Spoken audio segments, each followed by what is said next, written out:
the Tariq Rahman of BNP, the acting chairman, he addressed the nation saying, keep calm and quiet because this is basically, they're trying to provoke us from India. This is the fascist regime who fled to India, sitting there and trying to unsettle the government.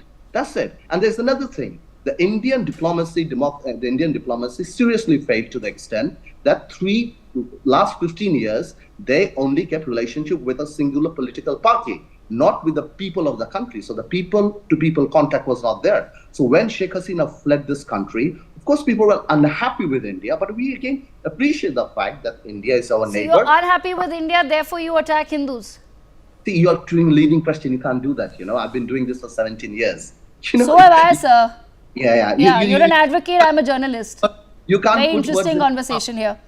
We are attacking Hindu. You say you yourself are pulling it to the Hindu. You didn't reply the fact that have you seen the dead body of the person who was slaughtered here, the Muslim person? We never said the Hindu killed a Muslim. No, we didn't. We say that, okay, fine, Mr. Chinmoy was arrested and some quarter of the people were unhappy. But we're not alleging that Muslims are attacking Hindus.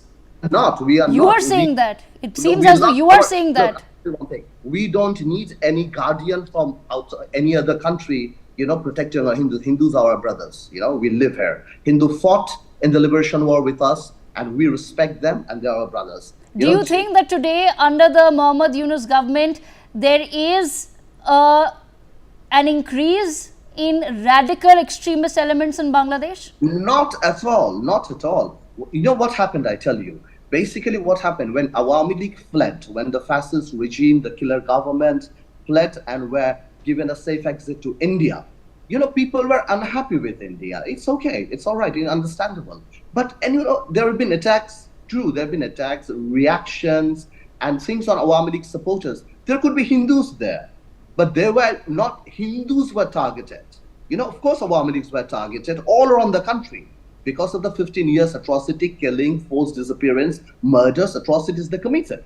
So that's nothing to do with religion. Do you think it's fair that Chinmoy Das is not getting representation and that he should be behind bars in jail? Every person being a citizen and a lawyer of the country and a politician, every person should be represented. Now, if he's not being represented there, as I've heard it from you, again, our national newspapers are not covering it, or the media. Well, this is unfortunate, and I'm sure that the law will take its own course, and we have nothing against Mr. Chinmoy Das as such.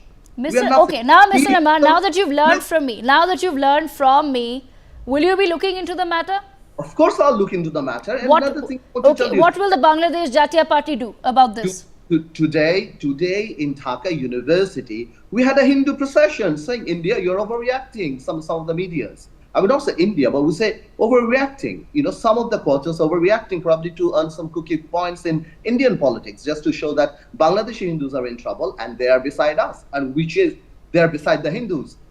Just to, I was surprised to see Mamata Banerjee asking for the United Nations help in Bangladesh security force. Nothing is going on in this country, for God. There's nothing. Mr. Das, are you denying the processions that have been taken out against Durga Puja, of Hindus being told that don't celebrate Durga Puja this year? Look, I tell you one thing. 1%, 2%, 3% going to a mandir and telling them not to do it. It's not one or two people, sir. There are videos that have come out. There's videographical evidence that has come out. We're playing it out on our screens right now. How mobs have gherawed out temples in Bangladesh. The Bangladeshi army and police force attacking Hindus in the middle of the night. No, I don't know what. I tell you one thing. This approach of yours will take you further away from us. Stop it. Don't do this. I'm telling you.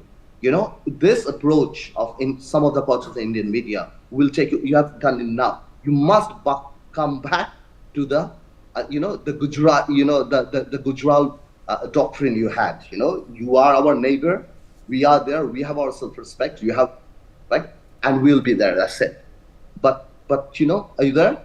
Yes, I am. Please go ahead. I'm telling you, these are people hate Awami League now at this point of time, and people who were angry and upset because India supported this fascist regime which existed then for 3 terms. People are upset with it. Now India should realize to make contact with the people of the country. Yeah. Why is it India's responsibility, sir? I'm sorry? Why is it India's responsibility? How is this India's responsibility? India, as a nation, as your neighbor, has to maintain relations with whatever government is there. Because India interferes with our domestic politics.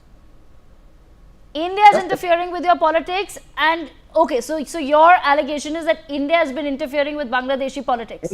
Yes, last 15, 16, 17 years. How do you justify Mr. Yunus's connections with the Clintons and the Obamas in America? Oh, that had his personal capacity. Mr. Clinton, Mr. Yunus is a global asset. He's a person of very high profile and dignity. He knew Obama, Clinton, everyone, years before you joined, as the head of this caretaker interim government. Mr. Yunus is a world-renowned figure. So, his relationship was personal with America or the rest of the world. You can't compare that with your scenario with Bangladesh. And he just happens to be the person who's chosen to lead the nation. As soon as Sheikh Hasina has fled the country, he just happens to be the person who's chosen to lead Bangladesh, and then he goes and introduces 3 students and says that this was not a spontaneous protest. However, it was a well thought out strategy of the students of Bangladesh to oust Sheikh Hasina. It's on record. He has said this on record. What is wrong with that? What is wrong with that? If it was a well thought one, well, what is wrong with that? Why do you think it's wrong? It's wrong. Sheikh Hasina was immensely unpopular in this country. She fled the country. She was prime minister 3 times without vote. And India supported it right and left. And when she fled, how come all her party members were there when she fled? How come they weren't there?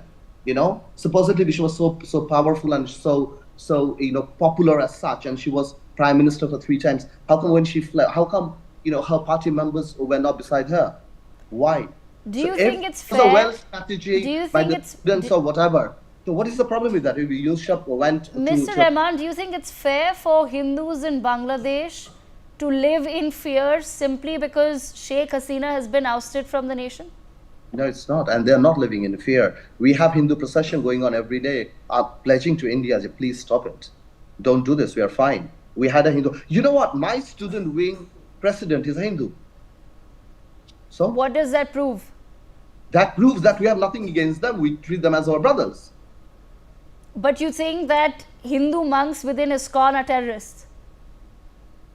Oh, I like the way you say it. You're trying to put words in my mouth, measuring me. I never said that. I said any Hindu I'm asking, Muslim, sir. I've never said that you've said it. I'm not no, saying that you've said it. Don't be confused, please. I'm asking you a very pointed question. Any person has nothing to do with religion. There's nothing called Muslim terrorist, Hindu terrorist, nothing like that. Any person or extremist, any person who take law in their own hands is an extremist, is a terrorist. It doesn't matter where Hindu. How did Chinmay Das or other people part of a peaceful protest take law into their own hands? Were they wrong to exercise their right to a protest and demand that Hindus be protected in the country? Oh, he was not arrested for that. He was arrested because of a sedition charge where he put a certain flag over our flag. So that was a normal charge. I think the Hindu ISKCON reacted disproportionately trying to pose that he was arrested because he was a Hindu, which is untrue. Simple. And then they killed one of our brothers, and we didn't react. We never said that Hindu killed a Muslim. We said, fine, it was a mob, it was a mob, and it happened. The whole country became standstill. That, okay, fine. We never named it that, okay, a Hindu killed a Muslim lawyer. No, we didn't. We didn't do that. So if we were eager to do it, then we could have instigated, which of course the Awami League sitting in India wanted, that a riot happens and so that it justifies. And I think some politicians are doing it to justify the fact that their miserable failure with everything, with Sri Lanka, Nepal, Maldives, and now Bangladesh. Indian foreign policy failed miserably. And they're trying to justify some cookie points that, okay, Hindus in Bangladesh are under attack and we must support them and gain some popularity in local politics. Otherwise, nothing is happening. Nothing is happening. I invite you, come to Bangladesh and see what is going on. Okay, surely, because clearly the reports that we are receiving, you're denying them squarely and entirely on Indian media. Thank you so much, Mr. Rahman, for joining us. For more such videos, subscribe to the newsX YouTube channel, hit the bell icon.